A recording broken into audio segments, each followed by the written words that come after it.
Assalamu alaikum dear students.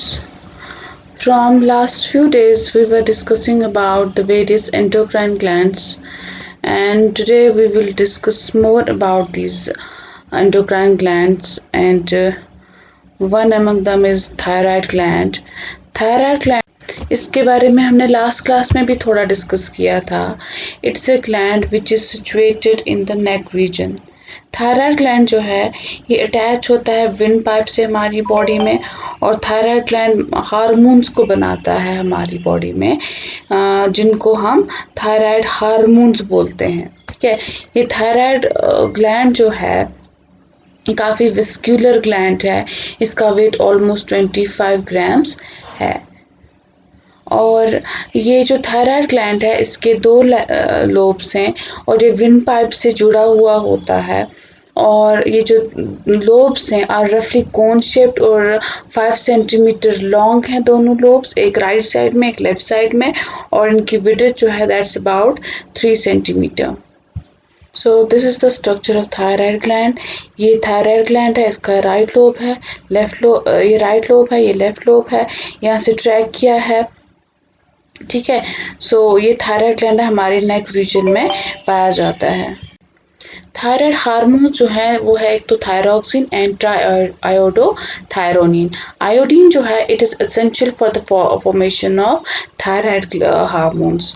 सो iodine जो है it is required by the thyroid gland to make the thyroxine hormone. Iodine जो है it's present in iodised salt. ठीक है, so in appropriate amounts. Potassium iodide होता है इसमें. Iodised salt जो है it can be provided all the iodine needed by the thyroid gland to make sufficient thyroxine for our body. So ये thyroid gland जो है it selectively takes up iodine from the blood, a process called as iodine trapping. हम जो diet लेते हैं उसमें iodine present होता है. सो फिर ब्लड स्ट्रीम जो है, ब्लड स्ट्रीम से थायराइड ग्लैंड इस आयोडीन को ट्रैप करता है, और फिर ये हेल्प करता है iodine in the formation of thyroid hormone that is thyroxine and triiodothyronine T4 and T3. The release of T3 and T4 into the blood is stimulated by thyroid stimulating hormone from the anterior pituitary. So इसकी secretion को blood stream में control करता है this anterior pituitary gland. So T3 and T4 कितना blood में जाएगा वो control में है pituitary gland के. Secretion of thyroid stimulating hormone is stimulated by thyrotropin releasing hormone. So thyroid stimulating hormone जो T3 और T4 को कंट्रोल, उसकी secretion को कंट्रोल करता है, उस TSH हार्मोन को कंट्रोल करता है इन टर्न में thyrotropin releasing hormone TRH from the hypothalamus and secretion of TRH is stimulated by exercise, stress, malnutrition and plasma glucose levels and sleep. So that means ये जो thyrotropin releasing hormone है ये control करता है thyroid stimulating hormone को, और thyroid stimulating hormone जो है कंट्रोल करता है T3 एंड T4 को. दैट मीन्स मेन जो है that is thyrotropin releasing hormone. ये इनडायरेक्टली इन्फ्लुएंस करता है T3 एंड T4 को. और TRH जो है ये डिपेंड होता है एक्सरसाइज पे, स्ट्रेस लेवल्स हैं, माल न्यूट्रिशन में भी कोई किसी को प्रॉपर न्यूट्रिशन ना मिल पाता हो, low plasma glucose levels and sleep, ये इन चीजों पे डिपेंड करता है. और फंक्शंस क्या है T3 एंड T4 के? T3 and T4 ट्राइआयोडोथायरोनिन and thyroxine जो है these are essential for the normal growth in development especially of the skeleton and nervous system. बाकी बहुत सारे ऐसे ऑर्गन्स हैं और ये इन्फ्लुएंस होते हैं इन थायराइड हार्मोन्स की वजह से.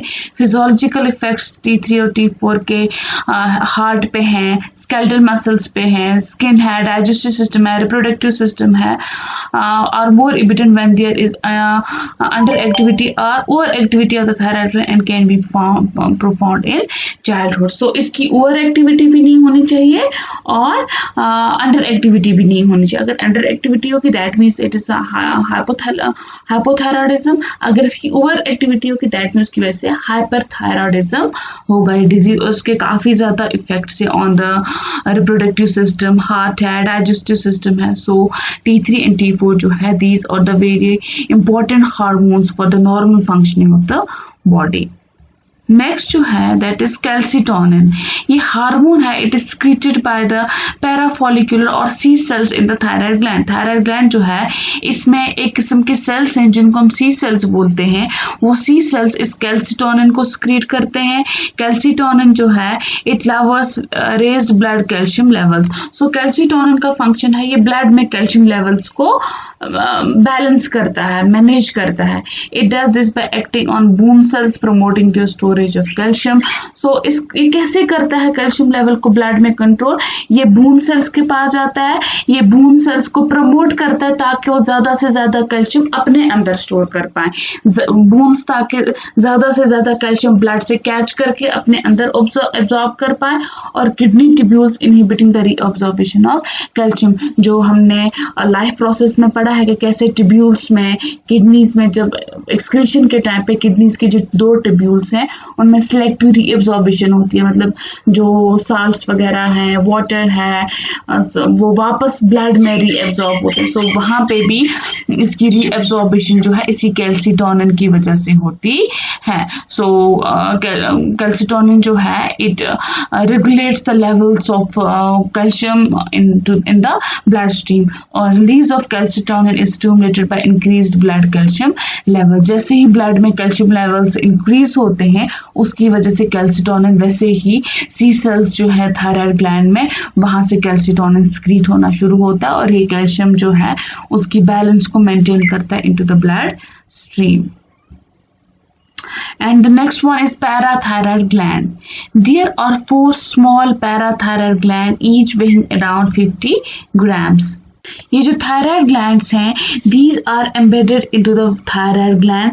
पैराथायराइड ग्लैंड जो है ये हार्मोन को सिक्रीट करते हैं, उस हार्मोन को हम पैराथार्मोन बोलते हैं, ठीक है। सो ये थायराइड ग्लैंड में एम्बेडेड होते हैं into the posterior surface of each lobe of the thyroid gland. ये दोनों लोब्स में, जो थायराइड ग्लैंड के 2 लोब्स हैं उनमें पाया जाता है, और they are surrounded by fine connective tissue capsule that contains spherical cells in the columns. So parathyroid glands जो हैं थायराइड ग्लैंड में प्रेजेंट होते हैं। ये जिस हार्मोन को सिक्रीट करते हैं उस हार्मोन को हम पैराथार्मोन बोलते हैं, और इस पैराथार्मोन का क्या फंक्शन है? ये रेगुलेट करता है calcium and phosphate levels in the blood. Next जो है gland that is adrenal gland. So adrenal glands जो हैं, there are 2 adrenal glands which are located on the top of 2 kidneys. Adrenal glands जो हैं secrete करते हैं adrenaline को। They are about 4 centimeters long and 3 centimeters thick. Adrenal glands जो हैं they are composed of outer adrenal cortex and the inner adrenal medulla. Adrenal cortex जो होता है they produce a total of about 40 different hormones which are collectively known as corticosteroids, ठीक है। सो ये जो adrenal glands हैं ये on the top of kidneys present होते हैं। इनका जो 40 सेंटीमीटर लॉन्ग होते हैं और 3 सेंटीमीटर थिक होते हैं। इनके 2 रीजन्स होते हैं, तो आउटर रीजन है, इनर रीजन है। आउटर रीजन को हम बोलते हैं adrenal cortex and inner region को हम बोलते हैं एड्रिनल मेड्यूला। एड्रिनल कोटेक्स जो है ऑलमोस्ट 40 डिफरेंट हार्मोन्स को सिक्रीट करता है, जिन सारे हार्मोन्स को कलेक्टिवली हम कॉर्टिकोस्टेरॉइड्स बोलते हैं। और अगर complete loss of adrenal cortical hormones leads to death within few days to week due to dehydration and electrolyte imbalance. So अगर इन हार्मोन्स की डिफिशियंसी होगी, एड्रिनोकॉर्टिकल हार्मोन्स जो हैं अगर इनकी डिफिशियंसी होगी, कंप्लीट लॉस हो जाएगा, अगर कंप्लीटली खत्म हो जाएंगे, उसकी वजह से डेथ हो सकती है इंसान की विद इन ए वीक और within few days due to dehydration या इलेक्ट्रोलाइट इम्बैलेंस की वजह से। ये देखें, ये किडनीज हैं दो, इनके टॉप पे ये है ग्लैंड्स हैं, एड्रिनल ग्लैंड्स, एक इस किडनी पे इस किडनी पे है, ठीक है। इसकी शेप ऐसे है, अगर हम इसको इस किडनी से सेपरेट करेंगे, इनकी शेप ऐसे है, एक है आउटर रीजन, एक है इनर रीजन। जो ये आउटर रीजन को कोटेक्स बोलते हैं, जो इनर रीजन है ट्विस्टेड इसको हम मेड्यूला बोलते हैं। सो आउटर रीजन जो है कोटेक्स एक्रीट करता है ऑलमोस्ट 40 डिफरेंट हार्मोन्स को, जिनको हम एड्रेनोकॉर्टिकोस्टेरॉइड्स बोलते हैं।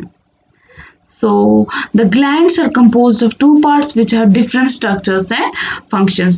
जो मैंने आपको बोला, cortex and medulla. So adrenal cortex जो है it is essential for the life, but the medulla is not. medulla की उतनी ज़्यादा importance नहीं है, but cortex वाला region जो है it's a very important region which is a very essential region for life as it secretes 40 different hormones, जो जिसकी deficiency की वजह से death हो सकती है within few weeks or few days. अब डिफरेंट हार्मोन्स हैं of the adrenal gland. Adrenal cortex में कौन कौन से हार्मोन्स क्रिएट होते हैं? जो आउटर रीजन है, जो मैंने आपको बोला दो रीजन है, कॉर्टेक्स और मेड्यूला। मेड्यूला में जो हार्मोन्स 40 डिफरेंट हार्मोन्स हैं, अब उनको हम कलेक्टली एड्रेनोकॉर्टिकोस्टेरॉइड्स बोलते हैं। लाइक कॉर्टिसोल है, कॉर्टिकोस्टेरोन है, कॉर्टिसोन है, एल्डोस्टेरोन है, एंड्रोजेंस है, और मेड्यूला जो है एपिनेफ्राइन है, नॉर एपिनेफ्राइन है, ठीक है। सो एड्रिनल कॉर्टेक्स जो है, इंशाल्लाह हम इसकी डिटेल्ड में इसके डिफरेंट हार्मोन्स जो सक्रीट होते हैं या इनके क्या क्या फंक्शन, इंशाल्लाह हम अपनी नेक्स्ट क्लास में देखेंगे।